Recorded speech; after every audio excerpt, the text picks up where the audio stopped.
NBA on NBC. The 2000 playoffs.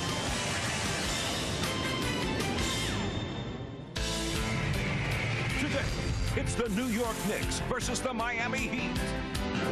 American Airlines Arena, where a rivalry unmatched by few in all of sports resumes, with its roots in familiarity, even dating back to a common college experience, but resuming today with a ferocity and purpose that sets friendship aside. A rivalry galvanized by dramatic shots and by indelible images. Despite inflammatory moments, a mutual respect born of a teacher-pupil relationship, a rivalry that commands our attention and all but consumes its principles.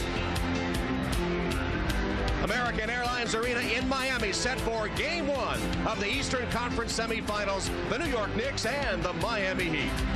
Hello, everyone, and welcome to Miami. I'm Tom Hammond. One of the big stories today, of course, is injuries. Tim Hardaway of Miami, Patrick Ewing of New York. And for the latest, let's go to Jim Gray.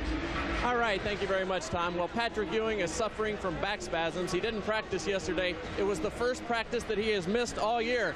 Now, doctors and trainers have been working around the clock on Patrick since this happened on practice on Friday. And he has gotten a manipulation this morning here at the arena. He's also had a massage, and he was given a muscle relaxant. Now, I spoke to Patrick Ewing. He told me he will start, he will try and play, but that he's just feeling okay, just fair, and he's going to have to wait and see how the game goes to know just how effective he will be. Now, as for Tim Hardaway, he will start today. It's the first time he will play since April 16th. I spoke to Tim. He says he's only 85%, that the foot is not going to get any better, that he just simply needs some rest. It's as good as it will get for now, and he expects to play about 30 minutes today. Tom? All right, Jim, thank you. Joined now by Bill Walton and by Steve Snapper Jones. Steve, Miami swept Detroit without Tim Hardaway, but you can't undersell his importance to this team. There's no way. You know, what they did for the people that are here in attendance was give them red T-shirts, and they want the Knicks to see a red. Well, this guy in the wins has made the Knicks see more than red.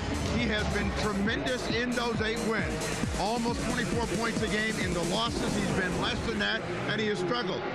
What Pat Riley wants is his presence out on the floor, and if there's a critical moment, like we saw at the end of the season, he can make a difference, and this place, which is loud, will erupt. They need Hardaway and his ability to play in the big moment. And, Bill, what about New York? A week ago, we saw them completely shut down Toronto to complete a sweep of that series. What do we expect a week later? The New York Knicks as a team are playing the best basketball that the franchise has seen since the last championship 27 years ago. But the strength of that team is the strength of the individual. The Knicks are very fortunate to have 2 of the absolute best in the league, Latrell Sprewell and Allen Houston, who were at their finest against the Toronto Raptors. Sprewell led the team in scoring, and it was his defense. Allen Houston, incredible performances in Game 1 and Game 2. Both of them shot terrific field goal percentage. But it's Patrick Ewing, one of the great playoff performers in NBA history. He has come so far, he is not about to let it slip away right now. Now, there are 2 concerns for the New York Knicks right now. How do they sustain their perfection with the week-long layoff? And number 2, don't be overconfident. They feel that they're the much better team. They've proved it in the playoffs. They need to come out with edge, with hunger, with anger. This rivalry, of course, extends even to the coaches in that teacher-pupil relationship. Teacher Pat Riley, pupil Jeff Van Gundy. How do they stand? All even, 17 wins apiece. But in the playoffs, the pupil Van Gundy leads 9 wins to 8. It's Game 1. The Heat and the Knicks don't kiss this one off. A lot of slams to come.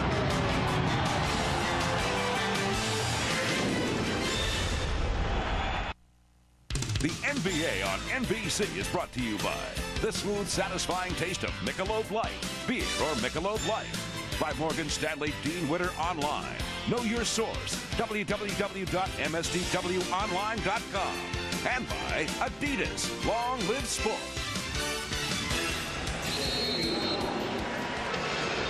That's the scene just outside American Airlines Arena, where the Knicks and Heat are about to meet in the playoffs for the 4th straight year. Sprewell, Johnson, Ewing, Houston, and Ward.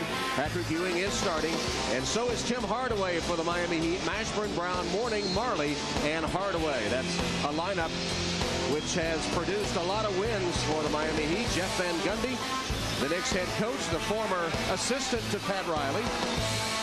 And, of course, Pat Riley himself, the all-time NBA winningest playoff coach.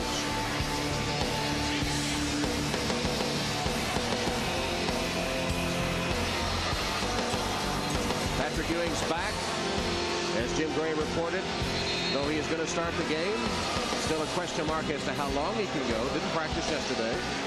And facing off against his old rival, Alonzo Mourning, also a Georgetown grad, friends in the offseason. Alonzo idolized Patrick Ewing, even copied his number 33 today. Once again, they go head to head. Talking to Jeff Van Gundy about the keys to the series, the strategy.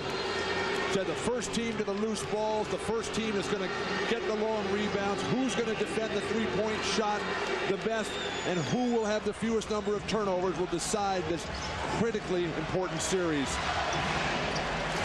You know, one thing for sure, guys, it's a lot louder in here than it was in the Detroit game. And this crowd could be the deciding factor for them to move on.